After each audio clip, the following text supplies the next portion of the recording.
everybody. I'm Larry Ridley. You're tuned into the NFL on EA Sports. We've got a good one on tap today, and there's going to be two quarterbacks ready to get it done on the gridiron. It's the Cowboys going up against the Falcons. So let's get over to the ATL, Atlanta. Standing by our commentary team of Brandon Guyton and Charles Davis. Larry, we are just off of Centennial Olympic Park Drive at the home of the Falcons since 1992. It's the Georgia Dome here in downtown Atlanta. Today, we've got a good NFC matchup on tap between the Dallas Cowboys and the Atlanta Falcons. Here's Bosher to kick it away. Now it's Lucky Whitehead on the return. And they're going to start to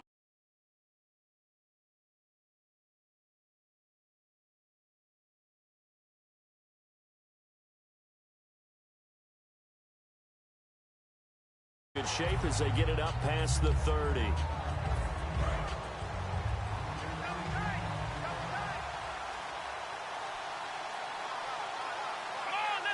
They'll bring the tight end in motion right. Now the first carry for Ezekiel Elliott. And he will lose yardage here to the 31-yard line. A loss of a full 3 yards, and now it's second down. Brandon, that play ended so fast, it's almost as if the quarterback handed it to the runner, and the tackler was there right away for a loss of yardage.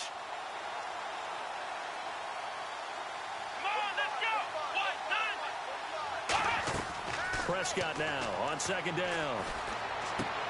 And this one caught by Dez Bryant. For Dez, when Romo was under center, he was more the focal point. Now you got Zeke and obviously Dak at quarterback, playing a little bit of second fiddle to some degree. Yeah, he still had, 8 catches, 82 yards in the game against Tampa, and I know the numbers are going to be about half of what he normally does, but here's the thing. When they get to the playoffs, he may very well be sitting first chair again because they'll need the big plays from Dez Bryant. It's a loss of a yard there, and now second down.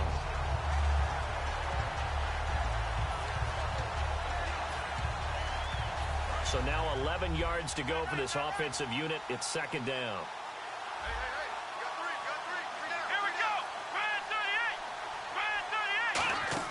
A second down throw for Prescott. And that one got tipped. Kind of threw everything off. It brings up third. Here's the offense, and I don't know what more you can say at this point in his career about Jason Witten. He's just giving full respect. This is a guy who knows how to do everything on the football field. Not just catch the ball, but huge in the run game with his blocking at the line of scrimmage.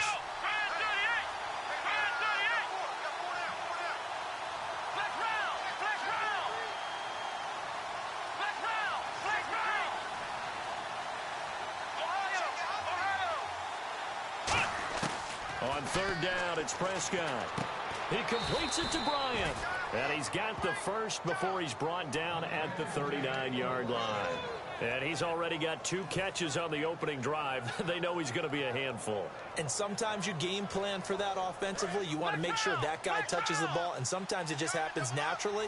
And then you change your game plan. When he has the hot hand, you keep going back to him because he's running routes with confidence as the game goes on. Now Elliott, and able to push his way forward here for a good little gain. 5 yards on the carry. Good pickup on first down. The starting defense for the Falcons. When you see Brooks Reed going after the quarterback and you see that hair trailing out from under his helmet, look out.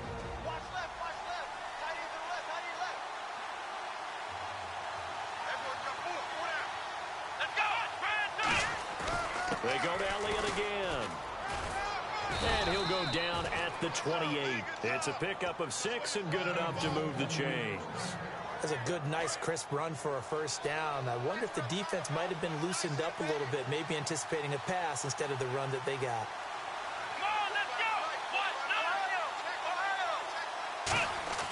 On first and 10, Prescott. They shakes him off. And this is caught. I think he got that with one hand.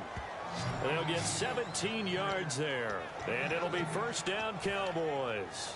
What a catch and one-handed, and I'm starting to lose my awe about the play, and maybe I shouldn't. How much of this is the player How much of it is the glove? Well, those gloves, they do have a little grip to them, They don't have a they? little extra tackiness to them now, and I know the guys in the NFL, the competition committee, some other places, they're talking about examining those gloves to see if they're having too much of an effect on the game.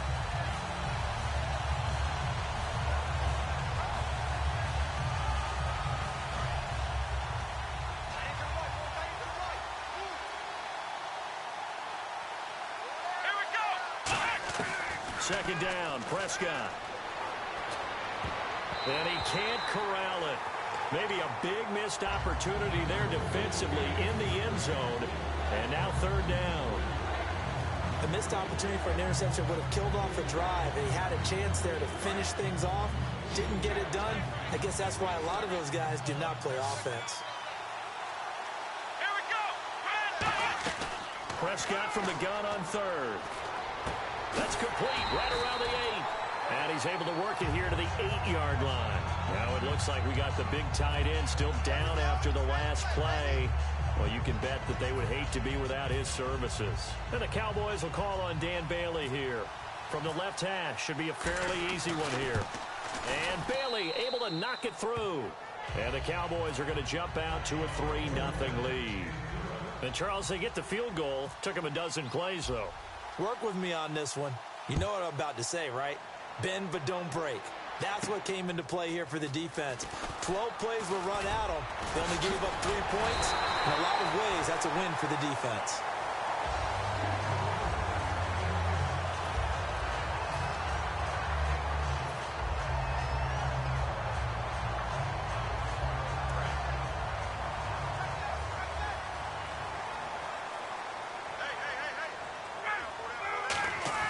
They go play action here on first down. Oh, he's going to air it out right away. He's got it at the 15. Touchdown, Falcons. Mohamed Sanu, 65 yards. And the Falcons have taken the early lead.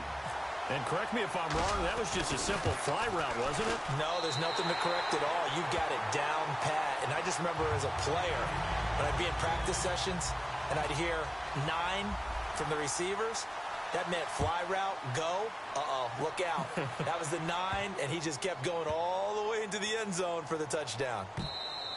And this will get out of bounds. No worries there, though. That still goes as a touchback. So out come the Cowboys now as their offense gets set to take over. And they had 3 points last time, but they didn't want 3 points because they were well within range of scoring a touchdown. We'll see if they can do better now. I'm with you on that one. Let's just go ahead and be frank about the whole thing. The only one happy about the 3-point kicker. Exactly. You put it through the post. That's going to help him at contract time. But that offense, they're thinking, let's get in the end zone this time. I don't know if that helped him at contract time. You could have kicked that one through. I don't know about that. Toe bash. I don't know about Toe that. bashed it. Super toe. Here we go. They keep on the ground with Elliott. And some space here. And he'll be taken down across the 50 at the 45 in enemy territory. That's another nice run, and I have to tell you, some of the coaches that I played for, their philosophies were always different when they see a guy running the ball well. Some of them wanted to immediately go to play action and throw it now because it's wide open. The other coaches said, you know something? Until they stop him, that big boy's going to keep getting the football. And that might be the direction that they're going to go right now. Sitting alongside Charles Davis, I'm Brandon Gaudin as it is Cowboy football to begin quarter number 2. And they're on the move as they face a second down here.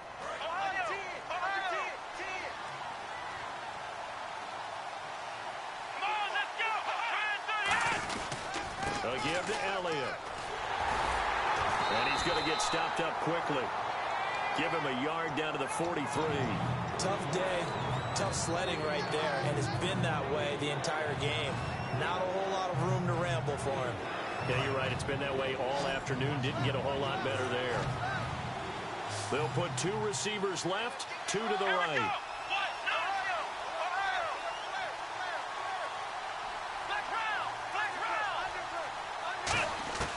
Prescott from the gun. And that is incomplete. Bryce Butler, the intended receiver. And 4th down coming up.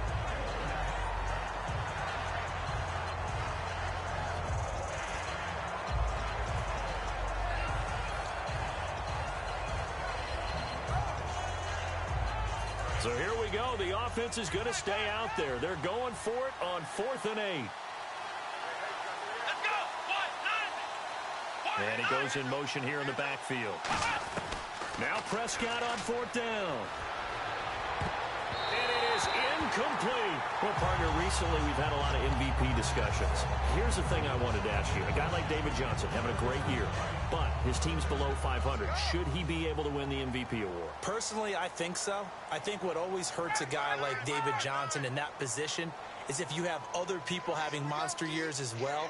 So for a lot of voters, the tiebreaker is who's having a better team season. And that's what ends up eliminating guys like David Johnson. Despite the year he's having, in any normal deal, David Johnson would be one of the top 2 guys for the MVP race. Fans do love the long ball, don't they? And he already found his guy once. Tried to give him another chance there, didn't he? Yeah, he did. Couldn't connect, but as you alluded to, he does have that touchdown from earlier, trying to keep him in the rhythm. Again on 2nd and 10, it's Ryan. Sanu with a grab over the middle. Only 3 yards on the catch. It's 3rd down. An ex-teammate used to tell me all the time, I hate experienced quarterbacks because no matter what, you really can't hide what you're doing. And I think that right there, he knew right away where the blitz was coming from, where his primary guy was going to be, and he ended up going to a secondary target for a nice game. I was just going to ask you, that wasn't the primary target. He's so good at that, isn't he? I think he knew right away that he wasn't going to get to his primary guy. I think he read that as soon as he got to the line of scrimmage, knew where the pressure was going to come from, and said, I know how to beat that, and that's what he did.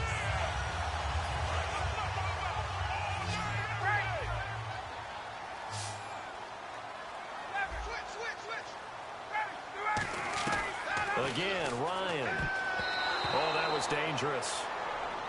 Threw it into coverage, almost picked, but instead they'll keep it on 2nd down. I know in every game we do, we talk about momentum. That was a momentum play lost, and now there could be a letdown because they didn't get the interception. Yeah, you could almost hear the collective gasp on the sideline as he could not come up with that football. That's complete, right around the 8. It'll be a gain of 6, and that'll make it 3rd and goal. And a nice gain and a broken tackle along the way, and really we shouldn't be surprised, should we? That's what runners do, especially the best ones. They break tackles and gain extra yardage. Defense may be thinking pass. They come out in the nickel on 3rd and goal.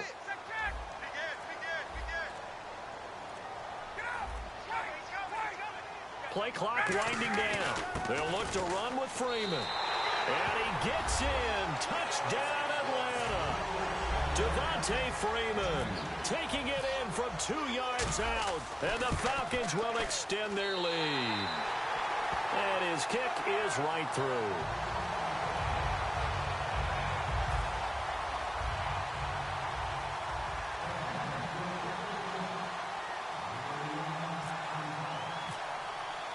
Now after the touchdown, it's Bosher to kick it away. That'll be taken in the end zone. And he'll wind up about 4 yards shy of where he would have been if he had taken a knee, as they'll start at the 21-yard line. And now Dallas gets set to take the field. And last time this unit was out here, costly turnover, and then that turned into 6 points. They've got to make amends. And how many times have we sat in meetings with coaches and they use the term complementary football? Offense take care of the defense, defense take care of the offense.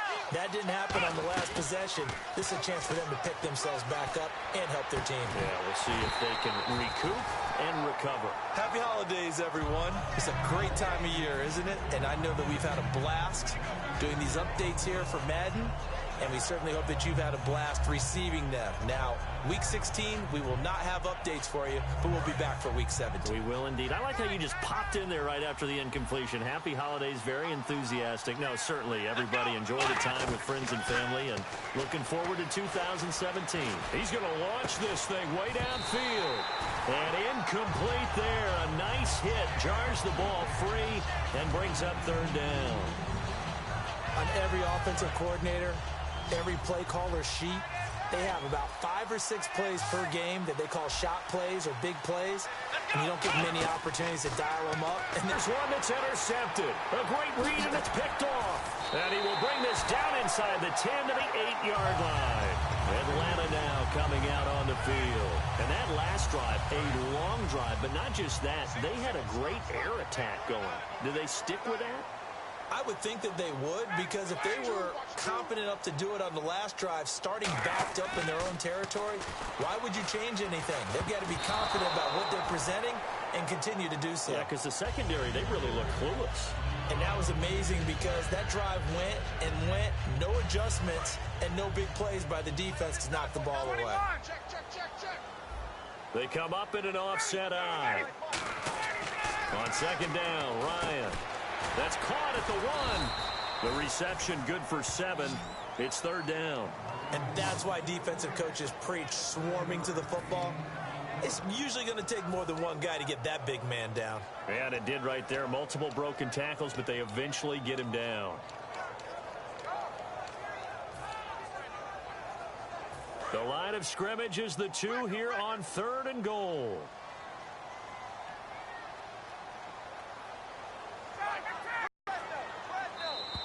Now contact up front as penalty markers come in. Who is this against?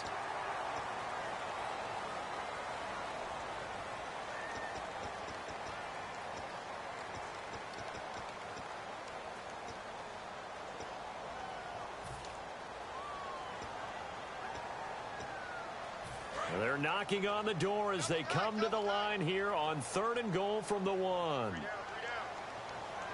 They come out here in the eye.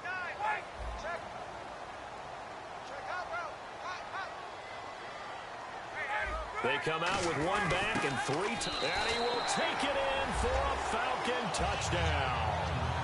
Devontae Freeman with his 2nd touchdown here in this first half. And the Falcons add on to their lead.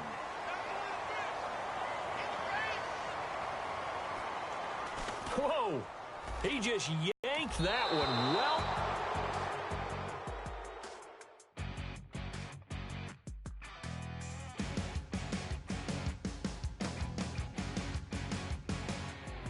You're a crack at dawn, Monday morning coffee strong.